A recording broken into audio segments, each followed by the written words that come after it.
আজকে আইসিটির তৃতীয় অধ্যায়ের অষ্টম ক্লাসে সবাইকে স্বাগতম। আজকে আমরা আলোচনা করব অনেকের কাছে এই টপিকগুলো অনেক কঠিন মনে হয়, যেমন বুলিয়ান অ্যালজেব্রা, বুলিয়ান চলক ও ধ্রুবক, বুলিয়ান সত্যসিদ্ধ, বুলিয়ান উপাত্ত। এই টপিকগুলো নিয়ে আজকে আমি আলোচনা করব। তার আগে যদি আমি বলি, একজন ব্যক্তির নাম এখানে বলতেই হয়। সেই ব্যক্তির নাম হলো জর্জ বুল।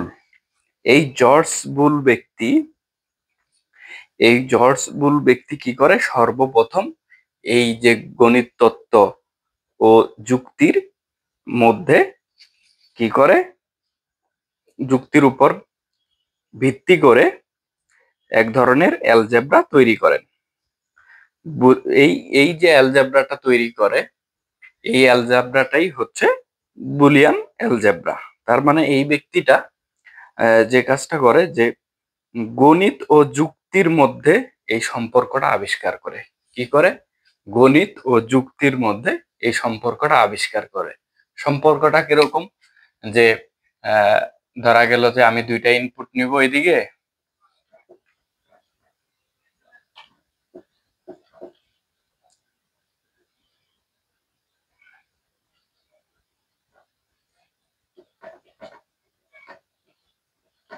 আমার ইনপুট যতগুলোই হোক, আমার আউটপুট হবে কি? একটা। 0 আর 1-এ 0, আর 0-তে 0, 0 1-এ 1, 1 0-তে 1, 1 1-এ 1। এটা অরের ক্ষেত্রে। এইভাবে অর করি, এন্ড করি, সেই ক্ষেত্রে আমাদের একটাই হবে, আউটপুট আমাদের একাধিক হবে না, আউটপুট 0 বা 1 এর মধ্যেই হবে। এই জর্জ বুল সর্বপ্রথম এই গণিত ও যুক্তির মধ্যে এই সম্পর্কটা আবিষ্কার করে এবং এক ধরনের কি করে, অ্যালজেব্রা তৈরি করে, যাকে আমরা বুলিয়ান অ্যালজেব্রা বলতে পারি। এই বুলিয়ান অ্যালজেব্রার কিছু বৈশিষ্ট্য আছে। আমরা যদি বলি বৈশিষ্ট্য,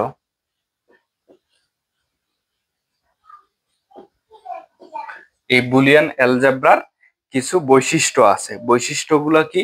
আমি কিছুক্ষণ বললাম যে 0 আর 1 এই দুইটাই ব্যবহৃত হবে। এটা আমরা 1 নম্বরে বলতে পারি যে এই 0 আর 1 এই দুইটা সংখ্যাই ব্যবহৃত হবে, এর বাইরে কোনো কিছু ব্যবহৃত হবে না।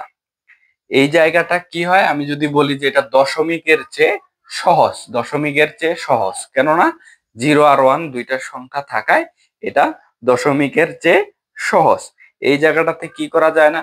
যেমন ভগ্নাংশ, লগারিদম, তারপরে দশমিক, হ্যাঁ, এই জিনিসগুলো বা কাল্পনিক সংখ্যা, এগুলো ব্যবহার করা যায় না। তারপর আমি যদি বলি যে এই জায়গাটাতে তিনটা জিনিস কাজ করে। কি? আমি যদি বলি যোগের কাজ করে, যোগের, গুণের, আর হইলো পূরকের। এই তিনটা কাজ করে বুলিয়ান অ্যালজেব্রায়, এই তিনটা কাজ করে। তারপরে এখানে কি করে না, এটা যদি আমি বলি যে জ্যামিতিক বিষয়গুলো ব্যবহার হয় না, বা ত্রিকোণমিতি এই জায়গাটাতে ব্যবহৃত হয় না। এটা যদি বলি যে আসলে বুলিয়ান অ্যালজেব্রা যেটা, যে এর যদি ভিত্তি প্রশ্ন আসে,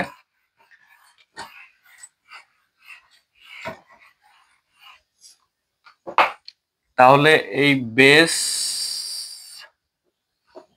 বা ভিত্তি হলো মূলত দুইটা। কি কি? 0 আর 1। আমি যদি এটাকে আরো একটু ভালোভাবে বলি যে আসলে 1 দ্বারা কি কি বোঝায়, 1 অথবা এটা ট্রু অথবা অন, হ্যাঁ, এই জিনিসটা আমরা লিখতে পারি 1 ট্রু অথবা অন। আবার যদি অপর দিকে 0 দেই, 0 ফলস অফ। আমি 0 দিলেও অফ প্রকাশ করবে অথবা ফলস প্রকাশ করবে। আবার 1 থাকলেও ওই ট্রু, ট্রু থাকলে ট্রু অথবা অন বুঝাবে।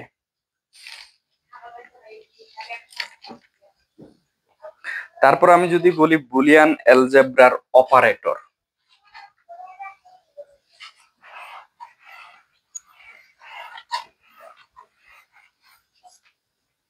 এই বুলিয়ান অ্যালজেব্রার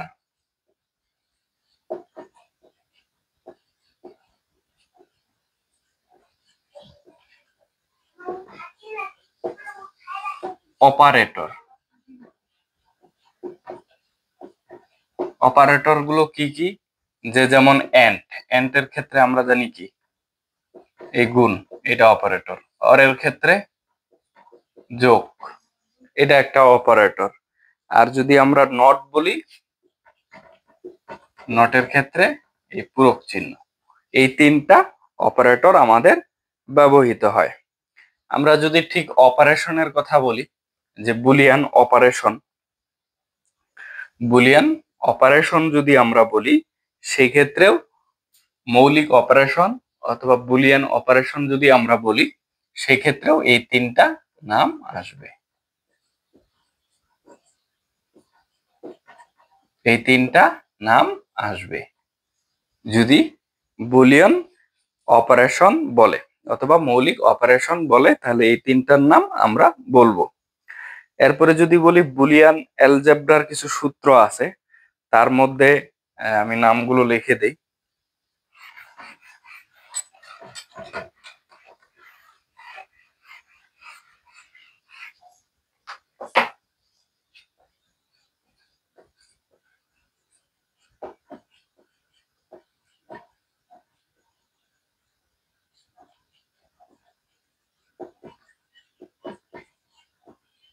বুলিয়ান অ্যালজেব্রার সূত্র, এগুলো মনে রাখতে হবে যে কি আছে, বুলিয়ান উপাত্ত, বুলিয়ান উপপাত্য, বুলিয়ান উপপাত্য আছে, ডি মর্গেন আছে,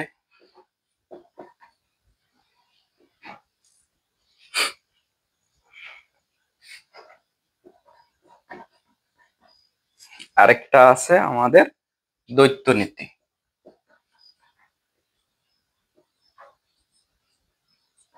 তাহলে আমাদের বুলিয়ান অ্যালজেব্রার সূত্র এই তিনটা কি কি, বুলিয়ান উপপাত্য, ডি মর্গ্যান, আরেকটা হলো দ্বৈত নীতি।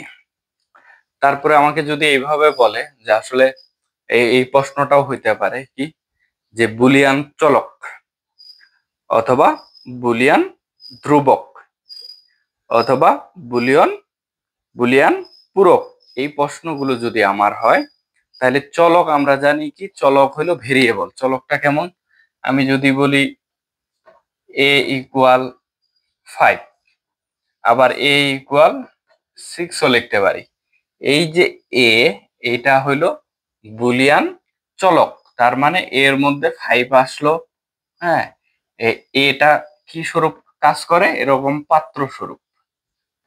পাত্রের মধ্যে আমি চাইলে পানি রাখতে পারি, চাইলে দুধ রাখতে পারি। এটা পরিবর্তনশীল, পাত্রর মধ্যে যা রাখবো সেটা পরিবর্তনশীল। এক কথায় বুলিয়ান যদি আসে যে বুলিয়ান চলক কি, সেক্ষেত্রে যে মানটা, যে বুলিয়ান চলকের মানটা পরিবর্তনশীল, সেটাই বুলিয়ান চলক বলবো। যে বুলিয়ানের মান পরিবর্তনশীল সেটা বুলিয়ান চলক বলবো। আর যদি ধ্রুবক আসে, সেক্ষেত্রে সেটার বিপরীত।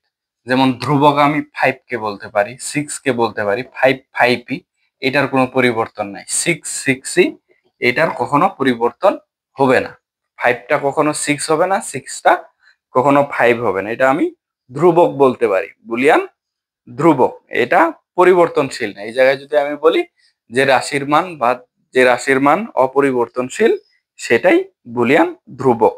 আর বুলিয়ান পূরকটা কি, এই জায়গায় যদি 0-র উপর পূরক দেই 1 হবে, 1-এর উপর পূরক দেই 0 হবে। এটা হলো আমার বুলিয়ান পূরক।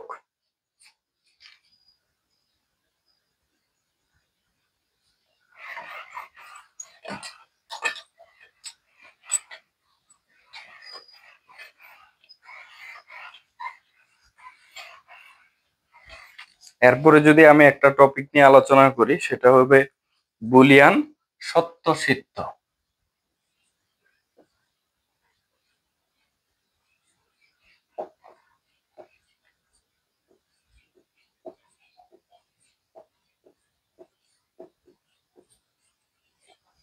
বুলিয়ান সত্যসিদ্ধ, এই জায়গাটাতে আমার যে কাজটা হয়, এই জায়গাটাতে আমার হবে ওই তিনটা, ঘুরে ঘুরে ওই তিনটা জিনিসই আসবে, অ্যান্ড, অর, আর নট। তার মানে এখানে কি হবে, আমার অ্যান্ড যদি বলি তার মানে গুণের, গুণের সত্যসিদ্ধ।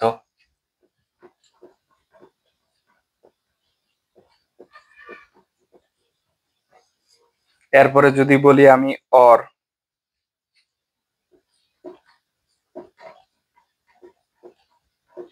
তার মানে যোগের সত্যসিদ্ধ।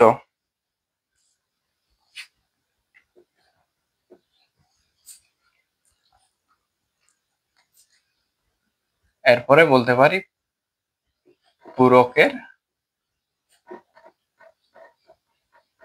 সত্যসিদ্ধ। এই তিনটা প্রক্রিয়ায় কাজ করবে। আমি যদি যোগেরটা একটু দেখি, যে যোগেরটা কিভাবে কাজ করে।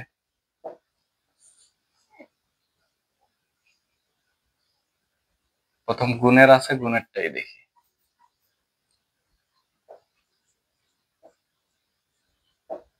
গুণেরটা কিভাবে কাজ করে, আমরা যদি এই চারটা লিখি, যে 0 0 0 1 1 0 1 1, তাহলে এই জায়গাটাতে আমার কি কাজ হচ্ছে, 0 আর 0-তে 0ই হচ্ছে, 0 আর 1-এ 0 হচ্ছে, 0 আর 1-এ 0 হচ্ছে, 1 1-এ 1 হচ্ছে। কারণ এটা কিভাবে হলো, 0-র সাথে যে সংখ্যাগুলোই গুণ হবে সেটাই হবে 0। তাহলে 0 আর 0 গুণ করলে 0, 1-এর সাথে 0 গুণ, এদিকে আবার 1-এর সাথে 0 গুণ, তার মানে উপরে 3টা 0, নিচেরটা 1। এটাই যদি আমি অরের ক্ষেত্রে করি,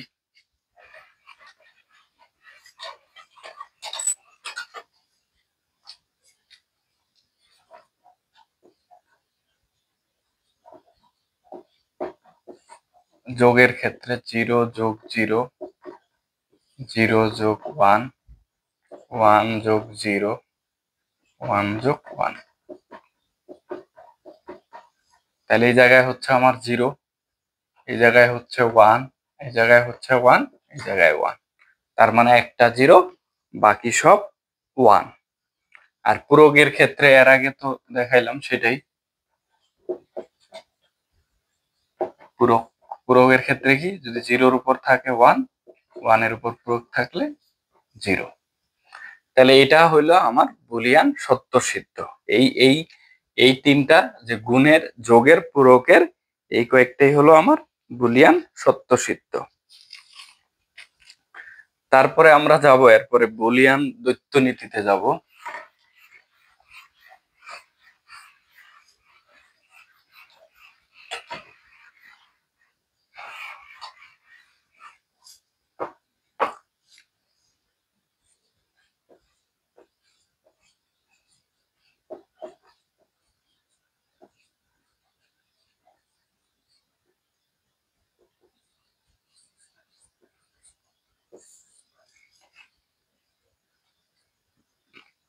বুলিয়ান দ্বৈত নীতি, বুলিয়ান দ্বৈত নীতিটা আসলে কি, বুলিয়ান দ্বৈত নীতি আমরা যে এর আগে যে গুলো করলাম, সেটা হলো যে যদি 0 থাকে 1 করছি, অথবা এন্ড থাকলে এন এর পরিবর্তে অর করছি।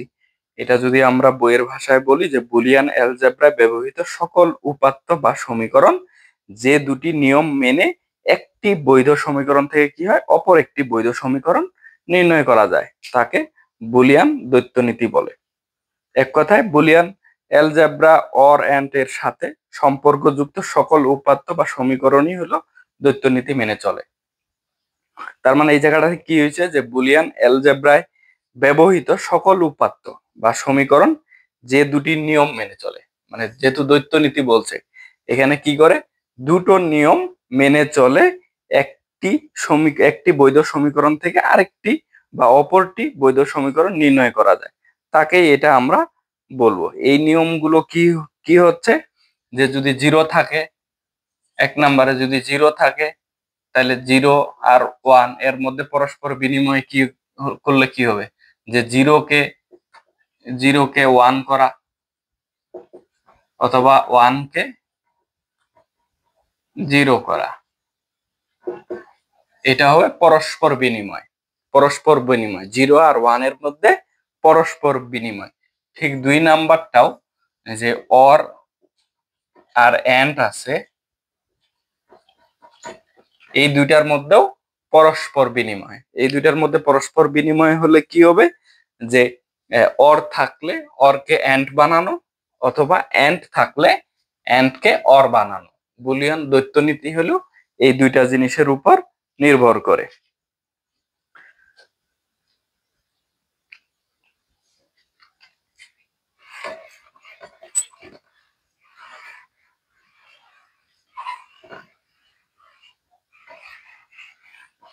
এরপরে আমরা যদি যাই যে বুলিয়ান উপাত্ত,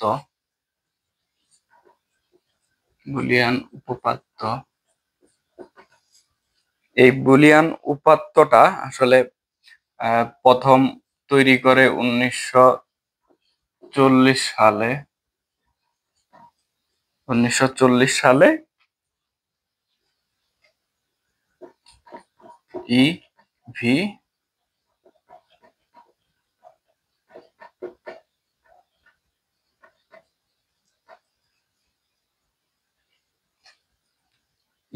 হান্টিংটন, এই ব্যক্তি সর্বপ্রথম এই বুলিয়ান উপাত্ত তৈরি করে 1940 সালে। তাহলে এই জায়গাটা অনেকেরই মনে থাকে না, এটা অনেক সহজ করার চেষ্টা করব। সেটা হইলো যে আমরা তিনটা করে নিই, যে একটা হইলো যোগের, আরেকটা হইলো গুণের, আরেকটা হইলো পূরকের।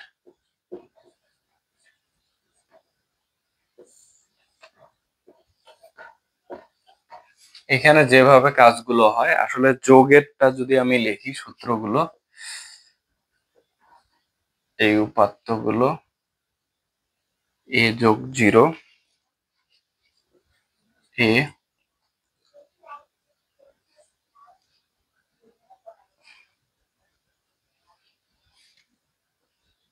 a+1 ইকুয়াল হবে 1, a+a equal a, a+a equal 1। গুণের ক্ষেত্রে same, a into 0, a into 1, a into a, a into a বার।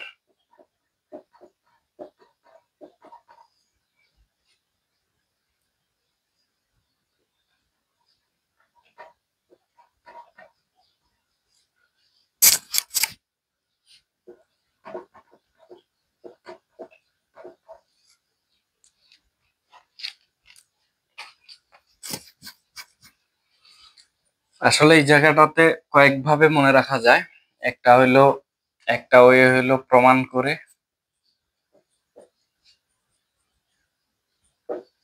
আরেকটা হইলো স্বাভাবিক নিয়মে। আমি স্বাভাবিক নিয়মে যদি বলি, এটা এইভাবে মনে রাখতে হবে। আর যদি প্রমাণ করে, এখানে সহজ একটা ওয়ে আছে যে প্রমাণ করে, সেক্ষেত্রে আমি এখানে দুইটা বিষয় খেয়াল রাখবো। সেটা হইলো a ইকুয়াল যদি 0 হয়, সেক্ষেত্রে আমরা যদি a এর মান 0 নিই, a ইকুয়াল 0, 0 হইলে আউটপুট 0ই হতে হবে। 0 হলে আউটপুট 0 হতে হবে। যদি a ইকুয়াল 1 দেই, তাহলে আউটপুট 1 হইতে হবে। এরকম যদি হয়, সেটা 1 এর প্রাধান্য পাবে। আর যদি না হয় সেই সংখ্যাটারই প্রাধান্য পাবে। আমরা যদি একটা এক্সাম্পল এই সাইডে করি, সেটা হলো a এর মান আমরা ধরে নিলাম 0। যদি a ইকুয়াল 0 হয়, তাহলে 0 হলে আমাদের এটা কি দাঁড়ায়, যে 0 যোগ 0, তাহলে ইকুয়াল আসতেছে 0। যদি a ইকুয়াল 1 হয়, সেক্ষেত্রে কি হবে, যে 1 যোগ 0 ইকুয়াল 1। তাহলে এই জায়গাটাতে আমার প্রমাণ হয়ে যাচ্ছে a ইকুয়াল যখন 0 নিলাম তখন 0 আসলো, a ইকুয়াল যখন 1 নিলাম তখন 1 আসলো। সেই ক্ষেত্রে আমি এর মানটা 0 করলে 0ই পাচ্ছি, এর মানটা 1 করলে 1ই পাচ্ছি। সেই ক্ষেত্রে এখানে a প্লাস 0 থাকা মানে a হবে, a প্লাস 0 থাকা মানে a হবে। কারণ এই জায়গাটাতে আমার কি ঘটনা ঘটছে, যে a ইকুয়াল যখন 0 নিছি তার মানে 0 হয়েছে, আবার a ইকুয়াল যখন 1 নিছি 1 হয়েছে। তাহলে এই ক্ষেত্রে এখানে আমি এই সূত্রটা a প্লাস 0 হইলে a লিখতে পারি। দ্বিতীয়টা যদি করি, এটা যদি একটু পরীক্ষা করে দেখি, যেখানে প্রথমে আমরা a ইকুয়াল 0 নিলাম, a ইকুয়াল যদি 0 হয়, 0 হলে এখানে লিখবো যে এর মান যদি 0 করি যোগ 1 করি, তাহলে ইকুয়াল হচ্ছে কত, 1। আমি কিন্তু এই ডান পাশের গুলো লিখতেছি না। এর মান হলো 0, 0 বসাইছি, 1 আছে, এই যে 1, তাহলে 0 আর 1 যোগ করলে 1। তার মানে এর মান 0 নিলে 0 আসে নাই, কি আসছে, 1 আসছে। এরপরে যদি a ইকুয়াল 1 নেই, তাহলে কি আসবে, তার মানে এখানে 1 যোগ 1 ইকুয়াল 1 আসবে। নিচেরটা a এর মান 1 নিলে 1 আসছে, কিন্তু উপরেরটা এইটাতে a ইকুয়াল 0 নিলে 0 আসে নাই। তার মানে এখানে কিন্তু এর প্রাধান্য পাচ্ছে না, কি পাচ্ছে, 1 এর প্রাধান্য। তার মানে এখানে এই ফর্মুলার অ্যান্সারটা হবে 1। এইভাবে কিন্তু ফর্মুলাটা হয়েছে, 1 আসছে। তাহলে পরেরটা যদি আমি পরীক্ষা করি, পরেরটা কি আছে, পরেরটা a যোগ a, a যোগ a। তাহলে এটা আমি পরীক্ষা করব, যে a ইকুয়াল 0 হলে তাহলে কি আছে, প্রথমে a মানে 0 যোগ পরেরটা a 0 ইকুয়াল, তাহলে 0 ইকুয়াল 0। তার মানে প্রথমটা পাইলাম, যে আমাদের শর্ত বলছিলাম a ইকুয়াল 0 হইলে আউটপুট 0 হইতে হবে, 0 পাইছি। তাহলে a ইকুয়াল যদি 1 নেই, a ইকুয়াল 1 হলে কি হবে, তাহলে আমি এই জায়গাটাতে মান বসাবো, যে 1, একটা এর মান 1, পরের a এর মান 1, তাহলে 1 নিলে 1 হচ্ছে। তাহলে এখানে আমরা দেখতেছি যে এর মান 0 নিলে 0ই হচ্ছে, এর মান যদি 1 নেই সেক্ষেত্রে 1 হচ্ছে। তার মানে এখানে প্রধান ভূমিকা হচ্ছে এর, এই মূল ভূমিকা পালন করতেছে, এই জন্য a plus a equal a answer.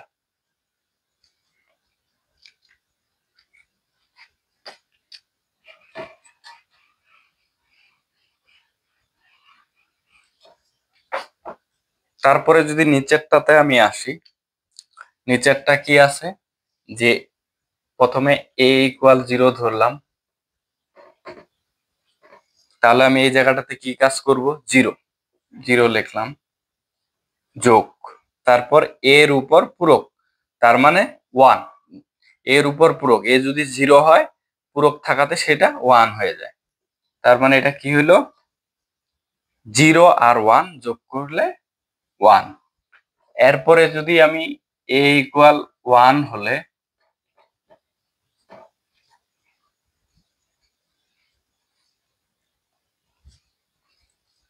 a equal 1 হলে আমি কি করব, এই জায়গাটাতে এটা লিখবো যে 1 যোগ এর উপর পূরক, মানে এখানে 0, তাহলে 0 আর 1 এ কি হচ্ছে, 1 হচ্ছে। তার মানে এখানে এ ইকুয়াল 0 হলে 0 আসে নাই, একটাতে আসে নাই, পরেরটাতে যদিও আসে প্রথমটাতে আসে নাই।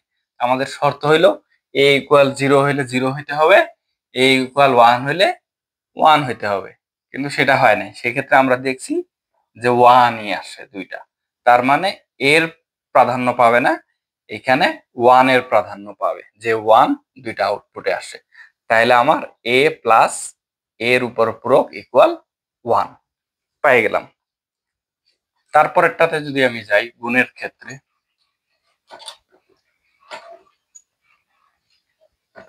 গুণেরটা আমরা একটা পরীক্ষা করি যে এখানে এ ইকুয়াল 0 হলে, এ ইকুয়াল যদি 0 হয় এখানে এর মান বসাবো 0 ইন্টু 0 ইকুয়াল কি আসলো, 0 আসলো। তারপর এ ইকুয়াল যদি 1 হয়, এ ইকুয়াল 1 হলে কি আসবে, এই জায়গায় এর মান হচ্ছে 1 ইন্টু 0, তাহলে ইকুয়াল আমার হচ্ছে 0 আর 1 গুণ করলে 0। তার মানে এই জায়গাটাতে আমি দেখতেছি যে এ এর প্রাধান্য পাচ্ছে না, কারণ এ ইকুয়াল 0 নিলে একবার 0 হচ্ছে, এ ইকুয়াল 1 নিলে আর একবার কি হচ্ছে, 0 হচ্ছে। তার মানে আমার দুইটাই এখানে আসলো 0, তাহলে এই জন্য আমার অ্যান্সার 0।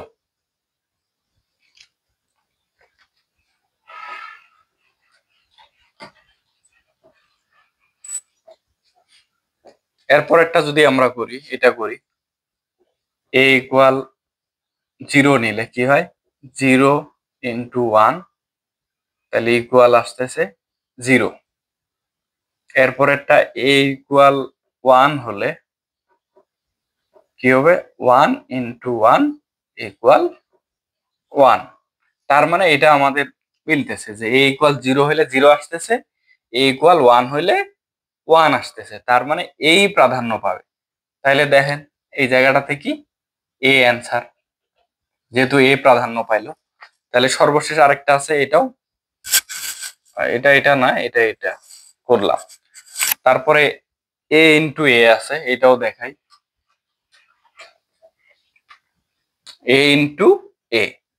তাহলে আমরা যদি এ ইকুয়াল 0 ধরি, তাহলে 0 ইন্টু 0, তাহলে ইকুয়াল 0ই হচ্ছে। আবার এ ইকুয়াল 1 হলে তাহলে 1 ইন্টু 1 ইকুয়াল 1 হচ্ছে। তার মানে এ ইকুয়াল 0 হলে 0 হচ্ছে, এ ইকুয়াল 1 হলে 1 হচ্ছে। তার মানে এই এ প্রাধান্য পাচ্ছে, তার মানে এখানে অ্যান্সার এ। এরপরে সর্বশেষটাও যদি করি,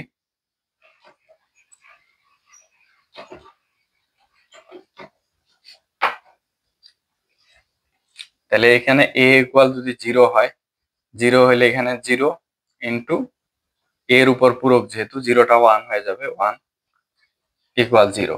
এ ইকুয়াল যদি 1 হয় তাহলে কি হবে, প্রথমটা 1 ইন্টু 0 ইকুয়াল কি হবে, 0। তার মানে এখানে এর প্রাধান্য কিন্তু পাচ্ছে না, এ ইকুয়াল 0 হইলে 0 হয়েছে, এ ইকুয়াল 1 হইলে এখানে 1 হয়নি, 0 হয়েছে, তার মানে প্রাধান্য পাইলো 0, সেক্ষেত্রে অ্যান্সার 0।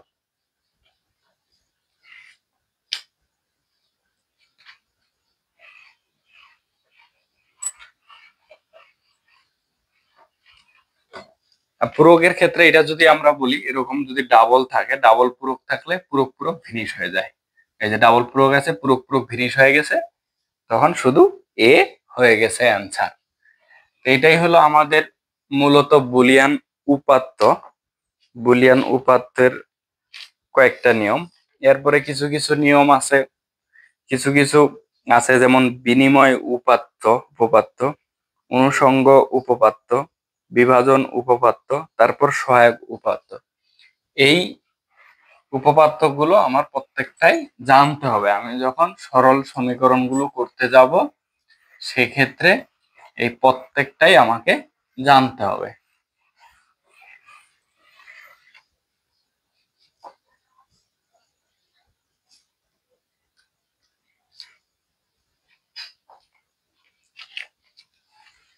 আমি যদি একটু লিখে দেই, আসলে বিনিময়,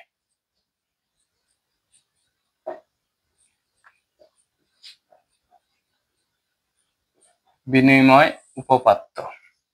এই বিনিময়টা কি? ঠিক বিনিময়ের মতোই কাজটা। কেমন? a plus B equal B plus A. যদি আরেকটা বলি, A B equal B A. খুবই সিম্পল। বিনিময় উপপাদ্য ঠিক বিনিময়ের মতোই। এই যে এ প্লাস বি আর বি প্লাস এ একই কথা, এ বি বি সামনে থাকা একই কথা। এটা হইলো বিনিময় উপপাদ্য। তারপর যদি আমরা অনুষঙ্গ উপপাদ্য দেখি,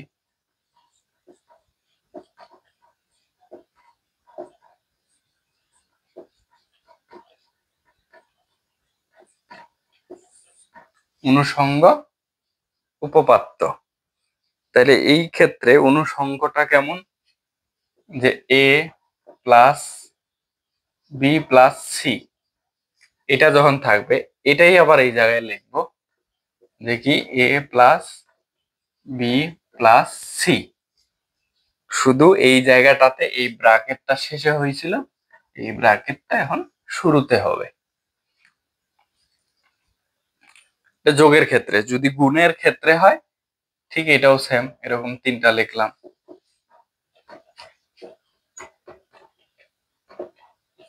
তাহলে এটা গুণের ক্ষেত্রে কি হবে? এখানে শেষেরটা, তাহলে এই পাশে হবে শুরুরটা। তাহলে যদি আমি বিনিময় লিখি, বিনিময়ের মতোই অনুষঙ্গ যদি লিখি, তাহলে এইটা A plus B plus C equal A plus B plus C হবে। শুধু এই ব্র্যাকেটটা একবার হবে শেষের দিকে, ইকুয়ালের পরে ব্র্যাকেট হবে শুরুর দুইটা। ঠিক গুণের ক্ষেত্রেও সেম। আমরা যদি মনে রাখার চেষ্টা করি, এইভাবে মনে রাখতে পারি যে এ ইন্টু বি ইন্টু সি লিখবো, এখানে এ ইন্টু বি ইন্টু সি লিখবো, শেষের দুইটা ব্র্যাকেট ইকুয়াল শুরুর দুইটা ব্র্যাকেট। এগুলোর প্রমাণও আছে, প্রমাণ হয়তো আমি পরে দেখাবো। এটা এইভাবে আপাতত তোমরা মনে রাখবে। তারপর যদি আমরা বিভাজন দেখি,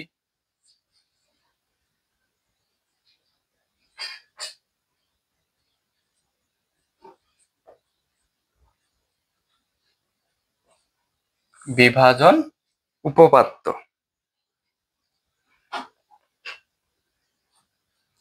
বিভাজনটা কেমন? A into B plus C,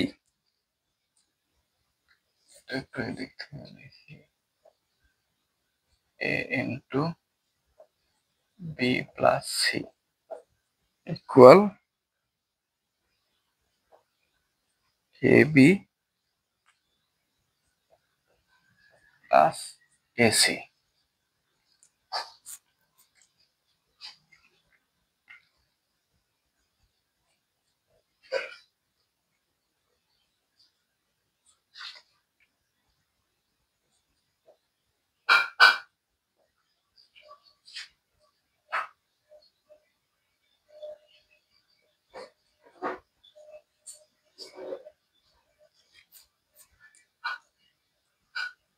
এটা কেমন হয়েছে?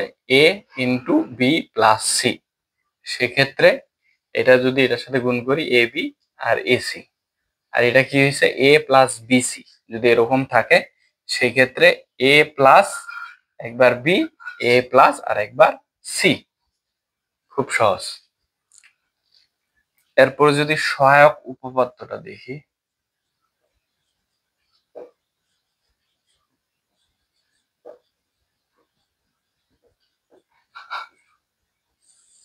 সহায়ক উপপাদ্য, এই সহায়ক উপপাদ্য দিয়ে আমরা শেষ করব। সহায়ক উপপাদ্য হইল এ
তাহলে এখানে আমি যে কয়েকটা দিলাম, যে এখানে হইলো বিনিময়, অনুষঙ্গ, বিভাজন, সহায়ক, এই চারটাই আমাদের ভালোভাবে মনে রাখতে হবে। কেননা আমরা যে নেক্সট সরলীকরণ গুলো করব, সরল করব, হ্যাঁ, সেই সরল করার ক্ষেত্রে আমাদের এই চারটাই সহায়ক ভূমিকা পালন করবে। অতএব এই চারটাই আমি মনে রাখার চেষ্টা করব।